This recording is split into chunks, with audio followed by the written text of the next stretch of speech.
사랑하는 성도 여러분, 또 종려 주일에 어떤 일이 있었는지 조금 자세히 살펴보겠습니다. 지금으로부터 2000여 년 전 오늘 예수님께서는 예루살렘 근처 감난산 벳바게와 베다니에 이르렀을 때 두 제자를 맞은편 마을로 보내시며 아직 아무 사람도 타보지 않은 나귀 새끼에 매어 있는 것을 보리니 풀어 끌고 오너라 말씀하셨습니다. 보내심을 받은 두 제자가 마을에 들어가 나귀 새끼를 발견하고 매인 것을 풀려고 하자 그 주인이 어찌하여 나귀 새끼를 푸느냐 물었지요. 이에 예수님께서 미리 알려주신 대로 이 두 제자는 주께서 쓰시겠다 답하니 주인이 순순히 허락하였습니다. 나귀를 끌어온 제자들은 자기들의 겉옷을 나귀 새끼 위에 걸쳐 놓았고 예수님께서 나귀 새끼를 타고 행하시자 다른 제자들은 자기의 겉옷을 길에 펴 놓았습니다. 이렇게 감난산에서 내려 예루살렘에 입성하시자 수많은 사람이 예수님을 옹이하듯 무리지어 일부는 앞서가고 일부는 뒤를 따랐습니다. 남녀노소 할 것 없이 종려나무 가지를 흔들며 그동안 예수님이 행하신 모든 역사들로 인해 기뻐하며 큰 소리로 하나님을 찬양하여 찬송하리로다. 주의 이름으로 오시는 왕이여, 하늘에서는 평화요 가장 높은 곳에는 영광이로다라고 열렬하게 환호하였습니다. 아주 많은 사람들 무슨 잔치라도 벌어진 것처럼 예수님을 앞뒤로 옹이하고 환영하며 또 기뻐하지 않습니까? 자, 이 사건을 기념한 절기가 종려주일입니다. 종려주일에 예루살렘에 입성하신 예수님께서는 낮에는 날마다 예루살렘 성전에서 말씀을 가르치셨고 날이 저물면 베다니 마리아의 집에 가셔서 쉬셨지요. 그런데 수많은 무리의 환대를 받으며 예루살렘에 입성하셨던 예수님은 닷새 후 십자가에 못 박게 하소서, 십자가에 못 박게 하소서 외치는 그들의 저주로 참혹한 십자가에서 운명하셨습니다. 예수님께서는 오직 아버지의 뜻에 순종하셨고 천국 복음을 증거하시며 병든 자를 고치시고 악한 영들의 결박에서 풀어주셨습니다. 이처럼 생명을 살리시고 선한 일만 하셨지만 시기 질투에 눈먼 종교 지도자들에 의해 아무런 죄 없이 죽임을 당하셨습니다. 하지만 이 모든 것이 인간 경작을 위한 하나님의 계획 안에 들어있는 일이었습니다. 예수님은 죽으신 지 3일 만에 부활하셨고 인류의 구세주가 되시며 만왕의 왕이요 만주의 주로 하나님 보좌 우편에 앉으셨습니다. 예수님께서는 나무 십자가에 달려 사람의 모든 저주를 대신 지셨고 많은 사람의 죄사함을 위해 보배로운 피를 흘리시고 사망으로 가는 영혼들에게 영생을 주시고자 거룩한 생명을 주신 것입니다. 그러기에 인류 구원의 길이 활짝 열렸고 오늘날까지 셀 수 없이 많은 사람들이 예수 그리스도의 이름으로 천국에 이르게 된 것입니다. 종려주일, 또 한 주간은 고난주간입니다. 이 고난주간을 맞아 생명 주신 예수 그리스도의 희생을 기억하며 그 길을 따라간 신앙인들의 믿음과 행함을 순교라는 제목으로 말씀 전합니다. 지금 이 순교라는 말씀으로 구체적인 제자들의 순교와 또 제자들뿐 아니라 초대교회 성도들, 이렇게 주님을 뜨겁게 진심으로 사랑하고 믿었던 이들이 그 주님의 고난의 잔을 어떻게 마셨는지 말씀을 드릴 때에 우리 안에 은혜와 능력이 되시길 바랍니다. 이 말씀을 통해 주를 믿는 참 신앙의 길이 어떠하며 그 길이 얼마나 영광스러운지 깨닫고 아멘 주 예수여 내가 여기 있나이다 담대히 고백하며 더욱 죽도록 충성하는 모든 성도님들이 되시길 기원합니다. 사랑하는 성도 여러분, 사람이 태어나 죽는 것은 누구나 피할 수 없는 일입니다. 하지만 죽음에도 그 가치는 각기 다르지요. 한 사람의 희생으로 많은 사람을 살린 죽음도 있고 나라를 위해 의롭게 죽어간 의인의 죽음도 있습니다.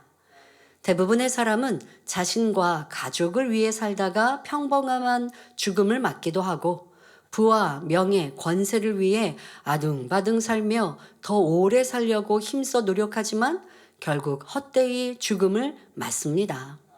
혹 질병이나 사고로 짧은 생을 마감하고 죽음을 맞기도 하지요. 잘못된 선택으로 스스로 목숨을 끊는 경우도 있습니다. 죽음이라는 이 땅에서의 결과는 같으나 죽은 후 내세는 분명 다르며 죽음에 대한 평가도 모두 다릅니다. 마가복음 8장 35절에 예수님께서 누구든지 나와 복음을 위하여 제 목숨을 잃으면 구원하리라 말씀하신 대로 주와 복음을 위해 순교한 죽음은 어떤 결말보다 참으로 가치 있고 영광스러운 죽음입니다. 순교는 사전에서 모든 압박과 박해를 물리치고 자기가 믿는 신앙을 지키기 위하여 목숨을 바치는 일이라고 정의하고 있습니다. 순교자에 해당하는 영어 단어 말터는 헬라어 마르티스에서 나왔고 그 의미는 목격자 또는 증인입니다. 바로 순교자는 예수 그리스도의 목격자요 증인이라는 의미이지요. 구약시대에도 선지자들이 하나님을 거역하고 불순종하는 이스라엘 백성에게 하나님의 말씀을 전하다가 죽임을 당하였지만 예수 그리스도 부활 승천 후 주님과 복음을 위해 죽음을 맞은 이들에 대해 순교자라 부르는 이유가 바로 주님의 증인이요 목격자이기에 주님의 증인 목격자인데 생명을 드리는 순교를 이루었던 것이지요. 성경의 첫 순교자는 초대교회 7집사 중 하나인 스데반 집사입니다. 스데반 집사가 은혜와 권능이 충만하여 큰 기사와 표적을 민간에 행하였더니 이를 시기한 유대인들이 거짓 증거로 스데반 집사를 공회에 고소하여 돌로 쳐 죽였습니다. 순교의 순간 스데반 집사는 영안이 열려 하나님의 영광과 주님께서 하나님 우편에 서신 것을 보았고 자기를 죽이는 악한 자들에 대하여 주여 이 죄를 저들에게 돌리지 마옵소서 하고 기도하였습니다. 이렇게 시작한 초대교회 순교의 역사는 예수님께서 친히 부르신 12 사도를 통해 세운 예루살렘의 교회를 경계한 유대교 지도자들의 박해 때문이었습니다.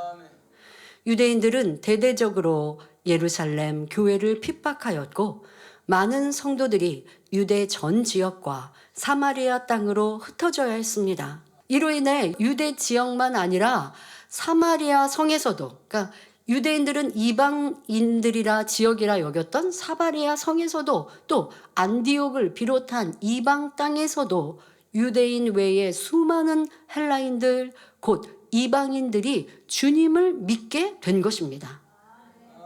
예루살렘의 핍박이 가해지니 예루살렘에서 주님을 믿었던 그리스도인들이 ht어졌는데 흩어져서 가만히 있는 게 아니잖아요. 흩어져서 내가 거기서 조용히 주님을 기리고 신앙생활하는 게 아니라 주님은 살아 계십니다. 주님은 우리의 구세주이십니다. 라고 이들이 힘써 전하니 도리어 이방 선교가 이루어졌던 것입니다. 이렇게 믿는 자의 수가 크게 더하자 유대인들은 더욱 크게 두려움과 경계심을 느꼈습니다. 이에 당시 유대 총독으로 임명된 헤롯 아그리파 2세는 그런 유대인들의 지지를 얻기 위해 교회와 12 사도에게 박해를 가했습니다. 사도행전 12장 1절 2절에 그때에 헤롯 왕이 손을 들어 교회 중 몇 사람을 해하려 하여 요한의 형제 야고보를 칼로 죽이니 한 대로 야고보는 예수님의 12 사도 중에서 첫 번째 순교자가 되었습니다. 이때가 주후 54년입니다. 이후 계속하여 그리스도인의 수가 급증하고 영원한 왕 예수 그리스도를 믿는 교회의 세력이 확장되자 로마는 황제 숭배를 강하게 요구했고 그리스도인들이 굴복하지 않자 대대적인 박해를 시작했습니다. 로마 병사들은 그리스도인들이 거주하는 집을 불태웠고 거리에서 폭력도 서슴지 않았습니다. 그리스도인들을 잡아 혹독하게 고문한 후 예수 그리스도를 부인하는 증거로 직접 교회 건물과 성경을 불태우도록 시켰습니다. 그리스도인은 공직에서 박탈했고 재산을 몰수하고 취업을 금지시켜 경제 생활을 하지 못하게 했습니다. 잡혀온 그리스도인들은 온갖 고문을 당했고 로마 황제는 로마 시민의 오락거리를 삼기 위해 그들을 콜로세움 원형 경기장에 집어넣어 굶주린 사자의 밥이 되게 하거나 십자가에 매달아 화형에 처했고 때로 단검을 하나 쥐어주고 맹수와 결투하게 했습니다. 콜로세움은 로마 제국 전성기에 5만 명에서 8만 명의 관중들을 수용할 수 있었다고 합니다. 콜로세움에서 그리스도인들의 장엄한 순교를 다룬 영화 콰바디스를 보신 성도님들은 이런 모습을 보셨을 것입니다. 원형 경기장에 주님을 믿는다 하는 이들을 잡아놓고 그리고 맹수를 풀어서 저들과 싸워서 이 맹수와 싸워서 이기라는 거예요. 맹수와 싸워 사람이 맨손으로 어찌 이기겠습니까? 그리고 이 맹수는 당연히 짐승이기도 합니다마는 굶주려 놓고 풀어 놓았으니 웬만한 힘을 가진 장수도 쉽게 이길 수 없습니다. 자, 그런데 맨손으로 아니면 검을 하나 주어진다 할지라도 쉽게 살아남기는 어렵지요. 맹수가 그냥 사람을 죽입니까? 죽여서 갈기갈기 찢어서 먹잇감으로 삼습니다. 그런데 로마의 군중들은 그것을 보고 환호하며 즐거워하였지요. 이런 끔찍한 기독교 박해에 대하여 캠브리지 대학교 크리스토퍼 켈리 교수는 그에 져서 로마 제국에서 다음과 같이 묘사했습니다. 그리스도인들의 순교가 유혈이 낭자한 구경거리였다는 것은 의문의 여지가 없다. 사실이었다는 것이죠. 177년 리옹에서 한 무리의 기독교인들을 죽음으로 내몰았던 군중은 그리스도인들이 고문대에서 찢기고 철판 의자에서 그을리고 황소불에 바치고 굶주린 사자에게 갈기갈기 찢기는 것을 보며 갈채를 보냈다. 원형 경기장에 질서 있게 앉은 잘 차려입은 군중이 주시하고 있는 가운데 그리스도인들을 사자에게 던져주는 행위는 종교적 소수자에 대한 로마 다수파의 권력을 극적으로 보여주는 것으로 여겨졌을 것이다 기록하였습니다. 자, 이렇게 그런데 이 로마의 박해, 그 박해 중에 믿음을 신앙을 지킨 이들의 죽음은 그 죽음으로 끝나지 않았죠. 도리어 그 로마인들이 처음에는 환호하고 즐거워하며 그리스도인들이 죽어가는 것, 그것을 보며 재미있어 했습니다마는 점점 시간이 지나면서 고개가 갸우뚱해지는 겁니다. 아니 저들도 나와 같은 사람인데 왜 저렇게 죽는 자리에서도 죽음을 두려워하는 게 아니라 죽음을 그냥 맞아들이고 있고, 그리고 저들이 저렇게 잡혀 죽는 이유가 무엇입니까? 바로 주님을 믿는다는 신앙을 지키기 위해서잖아요. 그러니 이상한 거예요. 죽음 앞에 두려움으로 벌벌 떠는 것이 아니라 할렐루야 찬송하면서 기뻐하면서 서로 죽어가는 그들을 응원하면서 행복하게 미소 짓고 죽음을 맞는 그리스도인들을 보며 로마인들이 신기하고 이상하다. 왜 그럴까? 하면서 그들의 신앙심, 그것을 배우고자, 들어보고자 하는 것이죠. 그런데 듣다 보니 바로 주님이 생명으로 마음 안에 임하게 된 이러한 역사가 일어났습니다. 자, 그런데 이러한 일들이 있기 위해 그리스도인들은 이 박해를 그저 당해야 했고, 또 박해를 피해, 로마의 박해를 피해 신앙을 지키기 위해 그들이 숨어 지내게 됩니다. 왜? 알게 되면 이제 잡아서 계속 죽임을 당하잖아요. 죽임은 그들에게는 영광입니다마는 나 잡아가세요 할 수는 없잖아요. 그러니 신앙인들이 신앙을 지키기 위해 숨어서 생활하게 된 것입니다. 자, 그렇게 숨어든 곳이 바로 로마의 카타콤이라는 것인데요. 카타콤은 원래 죽은 사람의 유해를 안치했던 지하 무덤으로 로마 부근 언덕에만 해도 50여 개가 발견되었고, 현재 발굴된 로마 카타콤의 총 거리는 870km가 넘는다고 합니다. 로마인들의 지하 무덤이 박해를 피한 그리스도인들에게는 신앙을 지킨 피난처였고 예배 장소가 되었고 생활 공간이 된 것입니다. 저도 성지순례를 했을 때 로마에 저곳을 가봤는데요. 설명을 들어보니 이 또한도 하나님께서 다 예배해 놓으신 곳이다. 왜 그리스도인들이 피할 장소로 이렇게 준비되었구나라고 하는 것을 듣게 되었습니다. 왜냐하면 이곳이 그냥 흙이요. 그냥 흙을 보통 파면 이렇게 무너져 내리잖아요. 그런데 지금 저것처럼 이게 동굴을 만들 수도 있고, 그리고 어떤 공간을 따로 만드는 이러한 상황이 되는 것입니다.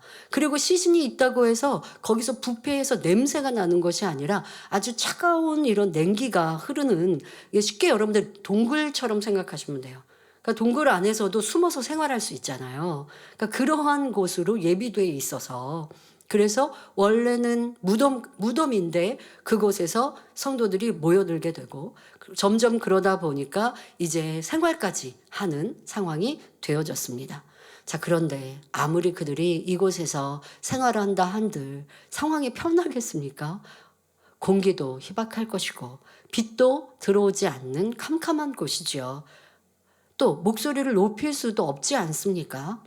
자, 그런 곳에서 신앙을 지키기 위해 생활해야 했죠.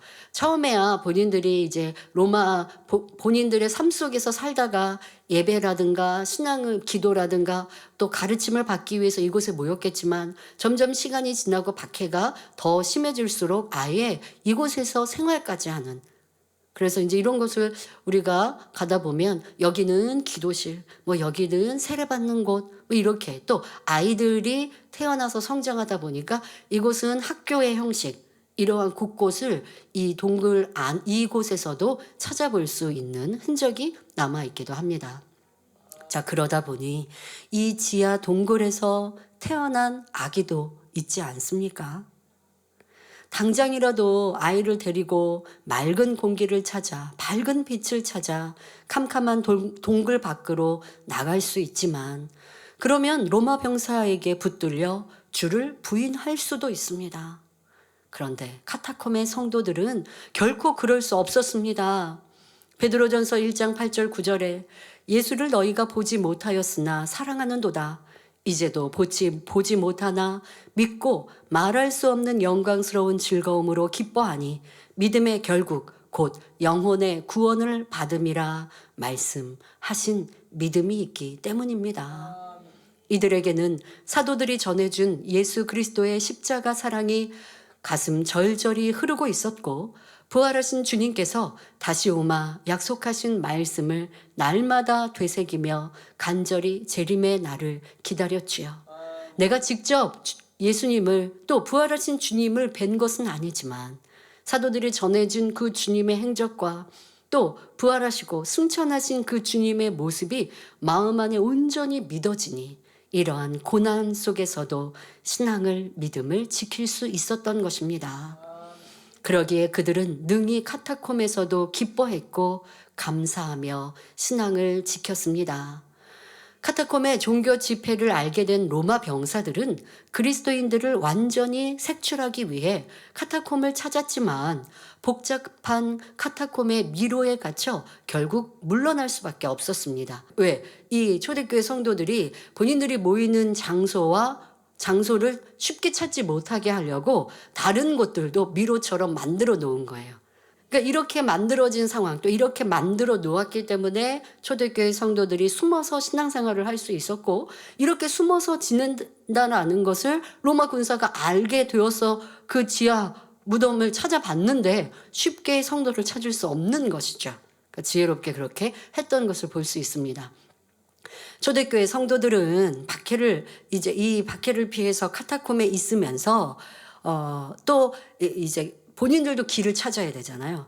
그런데 보통 이런 데 보면 벽에다가 그림도 그리고 막 이렇게 하는데 여러 그림 중에 본인들이 길을 안내하는 표시도 있게 되고 또 이제 로마의 시민들과 어우러서 살아갈 때 또 로마 사람들 중에도 주님을 영접한 이들이 있지 않습니까? 그럴 때 서로가 그리스도인이다라고 하는 표시를 하는 데 있어서 익투스라고 하는 암호를 통해 서로 그리스도인임을 확인하였다고 합니다. 익투스는 예수 그리스도 하나님의 아들 구세주를 의미하는 헬라어 단어들의 머리 글자만 표시한 물고기 모양의 암호입니다. 로마 병사들은 교묘한 고문 방법으로 카타콤의 비밀 집회를 없애려 했고 그리스도인들을 말살하려 했습니다. 예, 지금 설명드린 대로 이렇게 그들이 핍박을 피해 서로가 비밀리에 신앙을 지키고 안부를 묻고 또 지하 무덤에서 신앙생활을 하는 이러한 것들을 듣고 알게 되어지니 이제 이렇게 가만두면 안 되겠다. 그리고 점점 불어나는 거예요. 그리스도인들의 모습이. 그렇게 되면 로마의 자기들이 왕을 신성시하면서 이게 종교를 이 정치와 함께 어우러서 로마를 지탱하고 있는데 이러다가 우리 로마의 정치와 정신이 무너지겠다 하니 이 그리스도인들을 죽이고 말살하기 위해서 애썼다는 것입니다. 자, 그런 반복 중에 하나가 예를 들어서 추운 겨울 갖은 고문에도 신앙을 끝까지 부인하지 않는 부모가 있습니다. 그 부모 앞에 집에서 벌벌 떨고 있던 어린 자녀 한 명을 데리고 옵니다. 지금의 이런 상황이라고 하면 지하 무덤에서 생활하고 있는 가족은 아니겠죠? 그러니까 그냥 일반인처럼 살고 신앙은 믿음은 지키고 있는데 저 사람이 숨어서 이렇게 그리스도인으로 신앙을 가지고 있대 했던 부모를 잡아왔습니다. 자녀들은 이제 집에 있는데 그 부모를 고문하면서 너희들이 지금 모여서 집회를 하는 그 지하 감옥의 길을 알리라고 지금 빨리 발고하라고 하는데 부모는 모진 고문해도 결코 입을 열지 않습니다. 그러니 집에 있는 어린 자녀를 데리고 옵니다. 그리고 그 어린 아이에게 그러니까 부모랑 이제 따로 두고 있는 것이고 부모는 지금 아이에게 하고 있는 것이 보입니다. 아이에게 따뜻한 음식을 먹이고 그리고는 집으로 돌려보냅니다.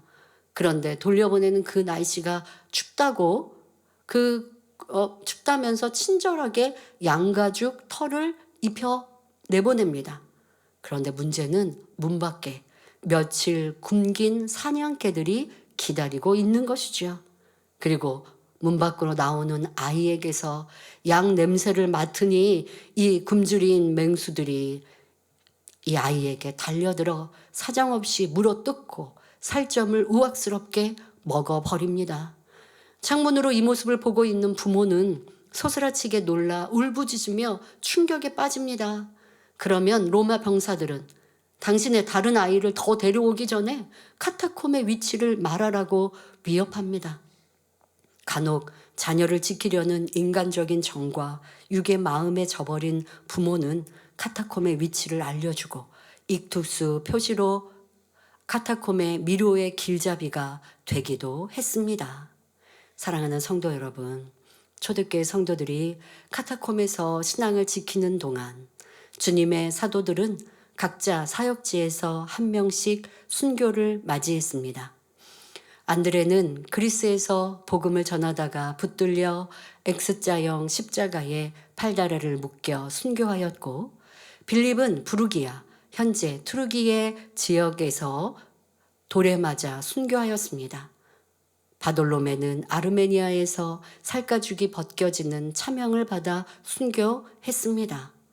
도마는 주후 52년 인도에 가서 20년간 복음을 전하다가 참수용을 당하였고 그의 무덤은 목자님께서 인도하셨던 2002년 인도 연합 대성의 개최지 첸나이 근처에 있다고 알려져 있습니다. 성의 장소 우리 이 첸나이 인도 성회는 그 성회 장소에만 연 인원 300만 명이 운집했고 인도 전역에서 방송으로 성회에 참석해 수많은 영혼들이 구원에 이르러 사도 도마가 흘린 순교의 핏값을 찾는 계기가 되었습니다. 이렇게 순교자의 핏값은 그냥 사라지는 것이 아닙니다. 분명 후대에 우리 많은 영혼들의 구원에도 도움이 되는 것이지요. 마태는 에디오피아에서 미늘창, 곧 창과 도끼와 갈고리가 결합된 살상용 무기에 암살당해 순교하였고, 알페오 아들 야고보는 시리아와 오늘날의 이란 지역인 페르시아에서 복음을 전하다가 매 맞아서 또는 돌에 맞아서 죽었다는 기록이 있습니다. 다데오는 아수르와 페르시아에서 복음을 전하다가 십자가에서 전쟁 무기에 난도질 당해 순교하였습니다. 시몬은 이란에서 톱으로 몸이 두 동강 나는 형으로 순교하였고, 마띠아, 이 마띠아는 예수님의 12제자, 예수님과 사역했던 제자는 아니었지요. 예수님께서 부활 승천하신 후 가룟 유다를 대신하여 뽑힌 제자입니다. 그런데 이 또한도 순교하였는데, 이 마띠아는 예루살렘에서 돌팔매질을 당하고 십자가에 매달려 고통받다가 결국 목이 잘리는 참수형을 받아 순교했다고 합니다. 예수님의 수제자 베드로는 로마에서 잡혔고, 로마에 잡혔을 때 스스로 그 잡힐 것을 알면서도 선택했죠. 원래 베드로는 그러니까 로마가 극심한 지금 이 핍박을 당하니 구원받은 이 그리스도인들이, 베드로는 지금 그리스도인들에게는 가장 대표격인 하나님의 사람이고 또 주님의 제자이잖아요. 그러니 베드로에게 말하죠. 선생님께서 잡히시면 쉽게 말하면 우리의 소망, 희망이 사라지니 그러니 피하십시오. 잠시 피하는 것이 지혜로운 방법인 것 같습니다. 라고 권하였지 않겠습니까? 그러니 베드로 또한 지금 이 극심한 핍박을 피해 로마를 떠나고자 길을 갔습니다. 그런데 길을 가다가 주님께서 로마를 향해 들어오시는 환상을 보여주셨습니다. 그러니 지금 베드로가 가는 길과 반대로 주님은 가고 계시는 거예요. 그러니 주님 어디로 가십니까? 라고 코바디스 외쳤죠. 그랬더니 주님께서 너가 버려두고 가는 로마의 영혼들을 위해 간다 라고 말씀하시는 그 말씀을 환상으로 듣고, 내가 로마에서 순교하는 것이 주님의 뜻이구나 라는 것을 깨달아 다시 로마로 향하였습니다. 그래서 로마에서 잡혔는데 너가 너의 구세주 예수님을 믿냐? 예수님을 부인하라 아무리 해도 절대 베드로는 부인하지 않죠. 그러면 너가 믿는 그 예수님처럼 십자가에 못 박아 죽이겠다라고 매달려 하자. 이 베드로는 예수님처럼 십자가에 똑바로 매달려 죽을 수 없다며 십자가에 거꾸로 매달리기를 선택하였고, 거꾸로 매달려 더 큰 고통을 받으며 순교하였습니다. 12사도 중에서 요한은 유일하게 순교하지 않고 주님의 뜻을 따라 반면섬에 유배되어 그곳에서 깊은 기도 가운데 계시를 받아 요한계시록을 기록하였지요. 처음에는 요한도 죽이려고 도미티아누스 황제는 끓는 기름가마에 던졌지만 요한이 죽지 않자 세상과 차단된 로마 이 반모섬으로 유배를 보낸 것입니다. 사도들만 아니라 많은 교회의 감독들도 순교하였습니다. 주후 155년경 사도 요한의 제자로 서마나 교회의 감독이었던 폴리캅은 재판하는 로마 총독이 그리스도를 부인하고 황제를 하라고 종용했습니다. 그러자 너무 멋진 고백을 하셨죠. 나는 86년 동안 나를 구원하신 나의 왕을 섬겨왔고 그분은 나에게 한 번도 잘못하신 일이 없어. 그런데 어떻게 내가 그분을 모독할 수 있겠소? 라고 답했습니다. 그러자 로마 총독은 내가 마음을 바꾸지 않는다면 너를 불에 태워 없애겠다 협박했고, 폴리캅은 조금도 죽음을 두려워하지 않는 자세로 당신이 위협하는 불은 1시간 동안이면 타고 곧 꺼질 것이요. 그러나 당신은 심판의 영원한 불을 알지 못하고 있어. 왜 이렇게 지체하시오? 바로 나를 빨리 던져 넣으라고, 나를 빨리 불에 태우라고 말하는 것이죠. 이렇게 태연하게 답했다고 합니다. 결국 폴리캅 감독은 불에 태움을 당해 순교하였습니다. 이런 가혹한 박해가 이어졌지만 결코 교회는 위축되지 않았고 신앙이 수그러들지도 않았습니다. 오히려 남은 성도들은 신앙심과 주를 향한 사랑으로 더욱 강하게 결속되었고 예루살렘은 물론 시리아의 안디옥, 에베소, 서모나, 빌립보, 데살로니가, 알렉산드리아, 고린도, 지금의 그리스 아테네인 아덴, 로마 등 아시아, 유럽, 북부 아프리카까지 교회들이 든든하게 성장하였습니다. 그래서 앞서 말씀드린 로마의 카타콤 아니고도 이런 아시아나 이런 주변을 보면요. 이 핍박에 피해서 이 지하로 또 동굴로 이렇게 숨어드는 이러한 일들이 있었던 것을 그 유적지를 통해 볼 수 있습니다. 근데 그런 곳마다 또 하나님께서 피할 곳을 예비해 놓으셔서 그들이 지내는 곳에 또 안전하고 또 평안하도록 만들어 놓으신 곳, 이러한 것도 찾아볼 수 있는데요. 그래서 많은 그리스도인들이 이 핍박 중에도 신앙과 믿음을 지킨 너무 멋진 신앙인 믿음의 본을 보여주셨습니다. 결국 로마도 복음화 되었습니다. 앞서 말씀드린 대로 이렇게 그리스도인들의 너무나 많은 심한 핍박 중에 신앙과 믿음을 지키는데 담대히 나아가는 그 모습을 로마인들이 보니 이게 도대체 어찌된 일인가 궁금하고, 그러니 그들의 얘기를 듣고자 하고, 또 어떤 경우는 이 힘 있는 이들이, 권세 있는 이들이 그 그리스도인들을 불러다가 얘기를 듣게 되고, 그럴 때 그 마음이 감동이 되어지니 바로 신앙인들로 전도되어지는 이러한 일들이 있게 되어지니 로마인들도 주님을 영접하는 수가 날마다 더하였고, 그로 인하여 로마도 복음화 됩니다. 313년 콘스탄티누스 황제는 밀라노 칙령으로 기독교를 공인하였습니다. 이는 주님과 복음을 위해 죽음도 두려워하지 않고 신앙을 지키며 전도에 힘쓴 사도들과 성도들의 믿음, 희생의 열매인 것입니다. 신앙인들 중에는 주님을 믿으며 열심히 신앙생활하다가 생각지 않은 시련이 오거나 신앙으로 인한 오해와 어려움을 만나면 왜 하나님이 나를 지켜주시지 않으십니까? 하며 원망하고 힘들어하기도 합니다. 여러분, 지금같이 우리가 편하게 신앙생활할 때도 이러한 모습들이 있지 않습니까?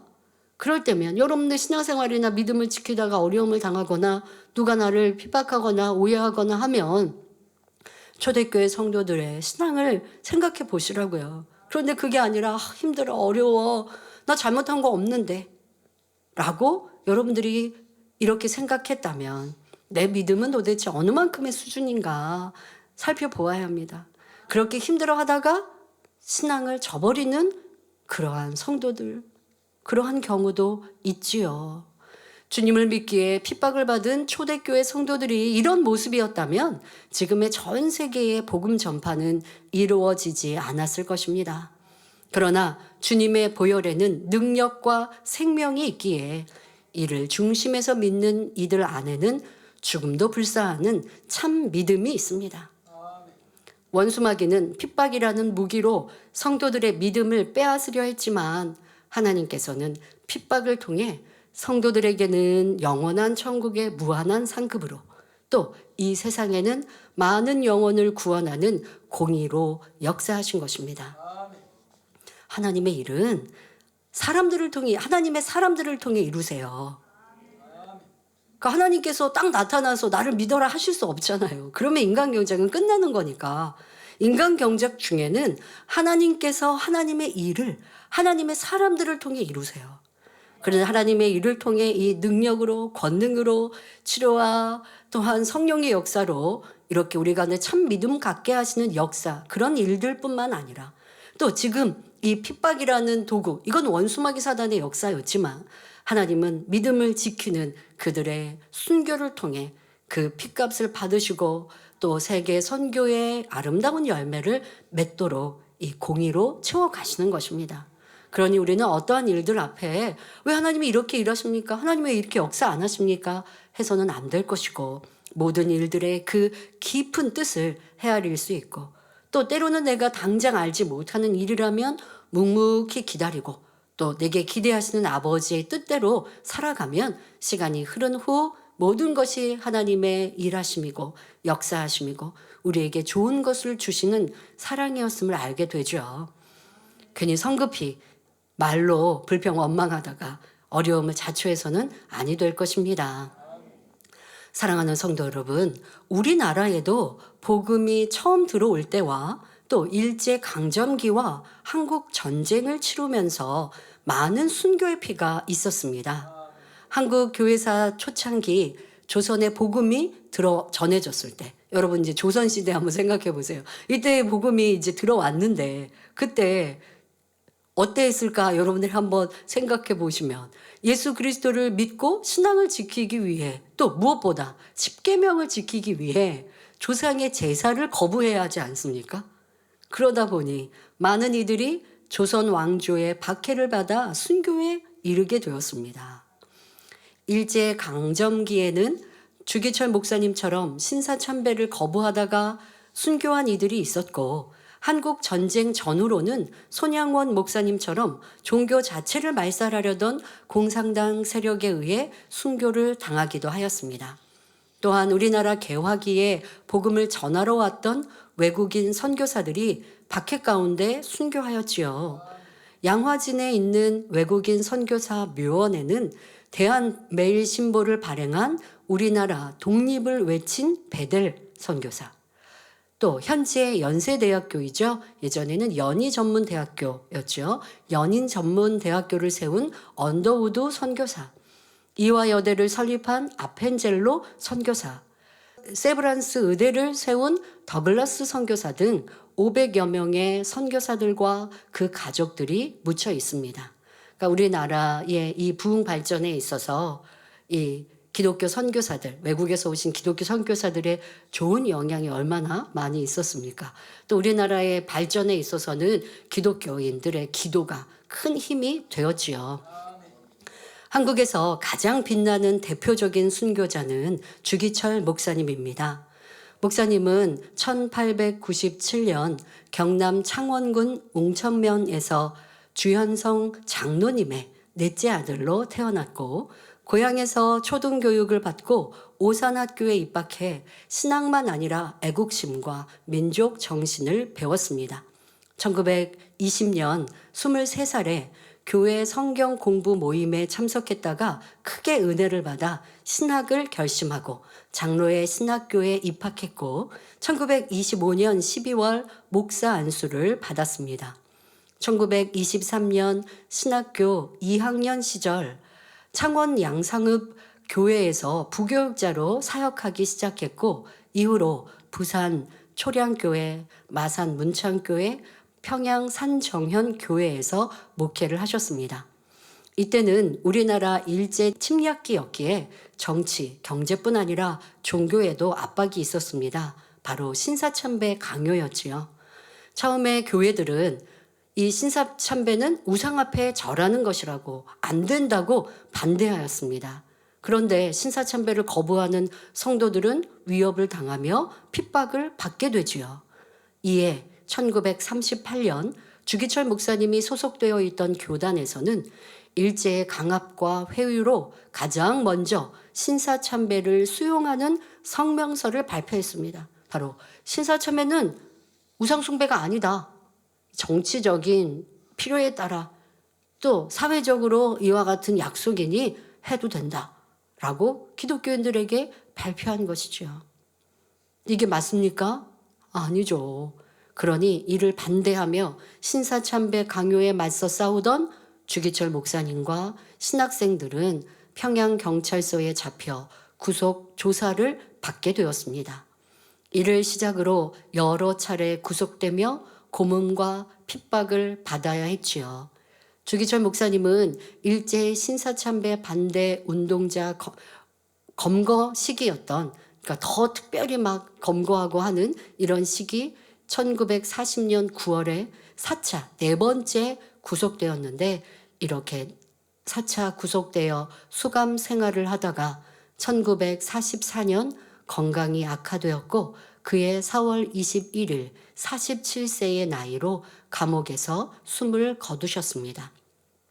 주기철 목사님은 7년여 동안 혹독한 고문을 당했으며 네 번째 투옥되었을 당시 평양 노회는 목사님이 소속되어 있는 교단에서 주기철 목사님의 목사직을 파면했습니다.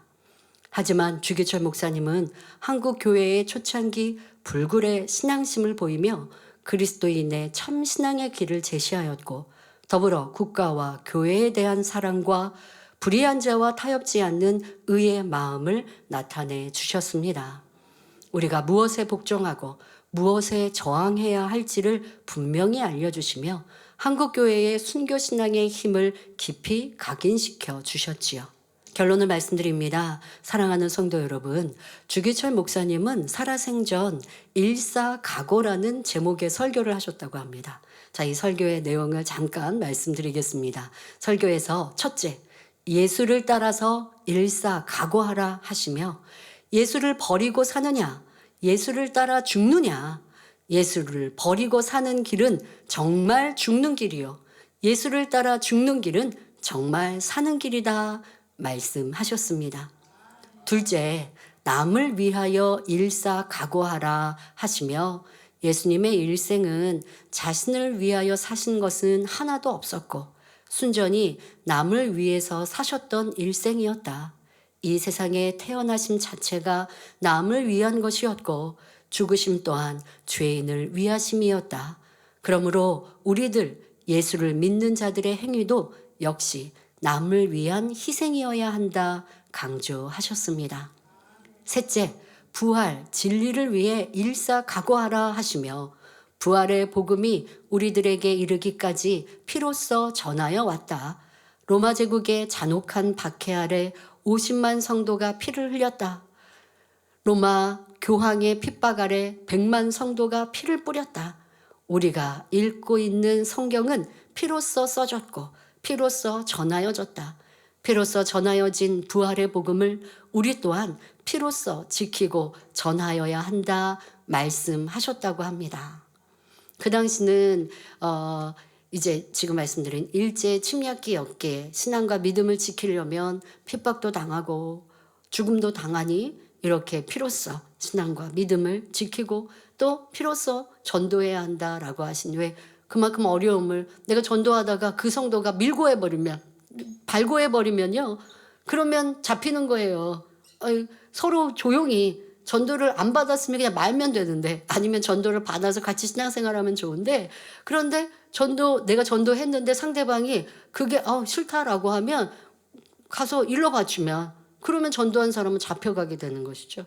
그러한 상황에도 이 복음이 참이기에 목숨을 걸고 전도하는 이러한 신앙인의 모습이었고, 그리하라고 성도들에게 당부하셨다고 합니다.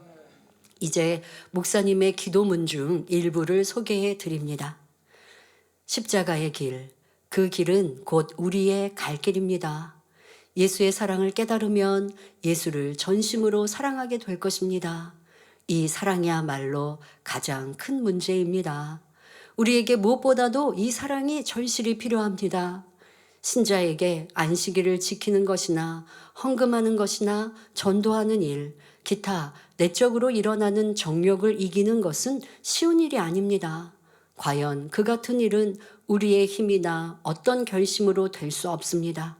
그러나 우리에게 주님을 극진히 사랑하는 마음이 항상 넘쳐 흐른다면 모든 난제는 문제가 될 수 없고, 또 어려운 것이 남아 마지못해 함이 되지 않을 것이며 기쁘고 즐거움으로 행할 수 있게 될 것입니다 라고 성도들을 위해 기도하셨다고 합니다. 여러분, 주님을 믿고 신앙을 지키고 내가 충성하는 게 힘들고 어려워서 억지로 하면 아니 되어지죠.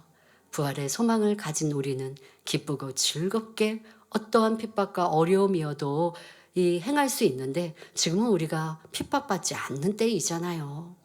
그러니 더 행복하게 즐겁게 이 길을 가야 할 것입니다.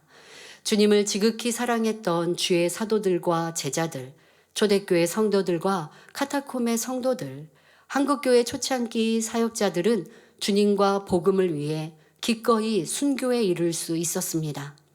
마태복음 16장 27절에 인자가 아버지의 영광으로 그 천사들과 함께 오리니 그때에 각 사람의 행한 대로 갚으리라 하신 말씀대로 그 길이 영생이요 얼마나 큰 영광임을 알고 믿었기 때문입니다.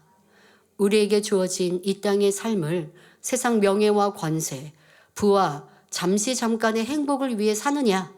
아니면 생명의 근원이신 하나님을 알고 그 뜻대로 순종하며 사느냐는 그 결과가 영원한 내세에 너무도 큰 차이로 나타납니다. 지금 우리에게 제자들, 초대교회 성도들 같이 또한 주기철 목사님처럼 육의 목숨을 드리는 순교를 하라 하시는 것이 아닙니다. 순교의 신앙을 가지고 죄를 피 흘리기까지 싸워버리며 날마다 육을 죽이고 자기를 죽이는 것, 이것이 우리가 할 수 있는 살아있는 순교이지요.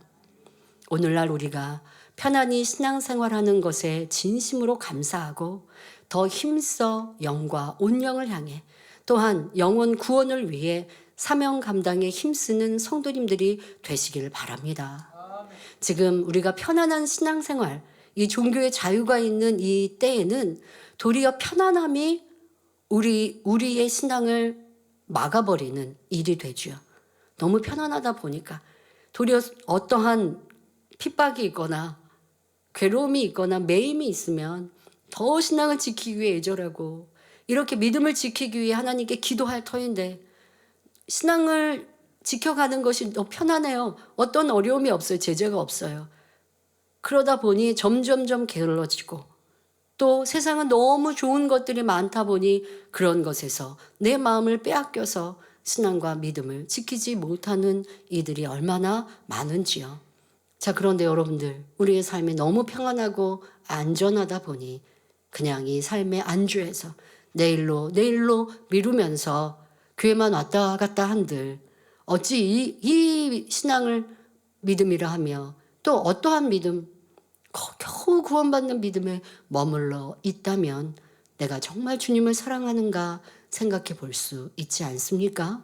이러한 생명을 걸며 신앙과 믿음을 지킨 이들의 신앙을 우리에게 대입하며 이제 우리에게 기대하시는 참 믿음, 우리에게 또 바라시는 순교의 믿음은 꼭 목숨을 걸라 하신 것은 아니나 이제 내 죄악을 깨트려 버리고 죄를 피 흘리까지 싸워버리는 이러한 순교의 신앙과 믿음을 갖는 우리 모두가 되시기를 바랍니다. 그래야 아버지 영광을 위해 주님의 핏값을 찾기 위해 생명 다해 충성하여 해와 같이 빛나는 영광 중에 거하는 모든 성도님들이 되시기를 주님의 이름으로 축원합니다. 할렐루야. 전능하신 사랑의 아버지 하나님, 이 시간 기도받는 모든 성도님들 위해 안수하여 주옵소서. 전국 전 세계 하나님의 자녀들 위해 시공간을 초월하여 역사하여 주시옵소서. 믿어지는 믿음을 주시고 부정적인 생각과 의심의 세력을 물리쳐 주옵시며 모든 시험 환난도 물리쳐 주옵소서. 머리부터 발끝까지 오장육부, 뼈 마디마디, 온몸의 신경, 조직, 세포 등 성령의 불로 태우시고 근본의 빛으로 역사하여 주옵소서. 예수 그리스도의 이름으로 명하노니 원수마귀 사단아 모든 질병균 연약함아 물러가라. 빛이여 임하라. 모든 불치 난치병도 성령의 불로 태워 깨끗게 하여 주옵소서. 말라리아를 비롯한 모든 풍토병도 물리쳐 주옵소서. 감기, 기침, 열, 몸살, 독감 등 각종 유행성 질병도 다 물러가라. 어떠한 질병도 틈타지 않게 지켜 주옵소서. 각종 암과 전이된 것, 에이즈, 백혈병, 뇌졸중, 고혈압, 저혈압, 심장병, 폐병, 위장병, 당뇨, 부인병, 피부병, 갑상선 질환과 모든 염증도 깨끗게 하여 주옵소서. 소아마비, 중풍, 관절염, 디스크도 온전케 하여 주옵소서. 요통, 두통, 신경통을 비롯한 모든 통증은 사라질지어다. 간질, 자폐증, 우울증, 조울증, 공황장애, 노이로제, 치매 등 모든 정신질환도 물러가라. 모든 마비된 것도 풀어지고 일어나 걷고 뛸지어다. 눈도 잘 보이게 하옵시고 귀도 잘 들리게 하여 주옵소서. 소경은 눈을 뜨고 귀머거리는 들으며 벙어리는 말할지어다. 각종 사고 후유증도 깨끗게 하시고 부러진 뼈도 붙여 주옵소서. 화상 입은 것도 온전케 하시고 화기야 물러가라, 열도 물러가라. 아버지 흉터나지 않게 역사하여 주옵소서. 마약을 비롯하여 각종 약물과 독극물 중독도 깨끗함을 입을지어다. 죽은 신경과 세포가 살아나며 죽은 자도 살아나게 하여 주옵소서. 잉태의 축복도 주시기를 원합니다. 예수 그리스도의 이름으로 명하노니 원수마귀 사단아 하늘 공중권세 잡은 악의 영들아 물러가라. 그의 사자들도 물러갈지니라. 이 땅의 악한 영, 더러운 영, 거짓되고 간사한 영, 이간질하고 미혹하는 모든 어둠들은 물러가라. 모든 흉악의 결박을 풀고 어둠아 물러가라. 빛이여 임하라. 아버지 하나님, 부르짖어 기도할 수 있는 능력을 주시고 죄를 버리고 성결될 수 있는 능력을 주옵소서.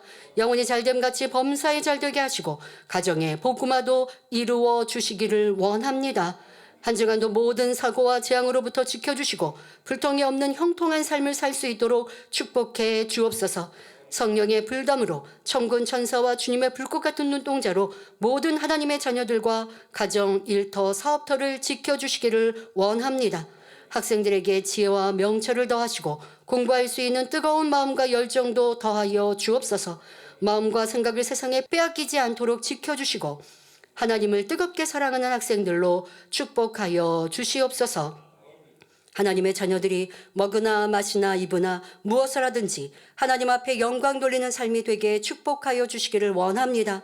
나는 하나님을 만났노라, 체험했노라, 응답받았노라, 축복받았노라 간증하는 입술이 되게 역사하여 주옵소서. 아버지 하나님 감사합니다. 홀로 영광 받으옵소서. 우리 주 예수 그리스도의 이름으로 기도하옵나이다. 아멘.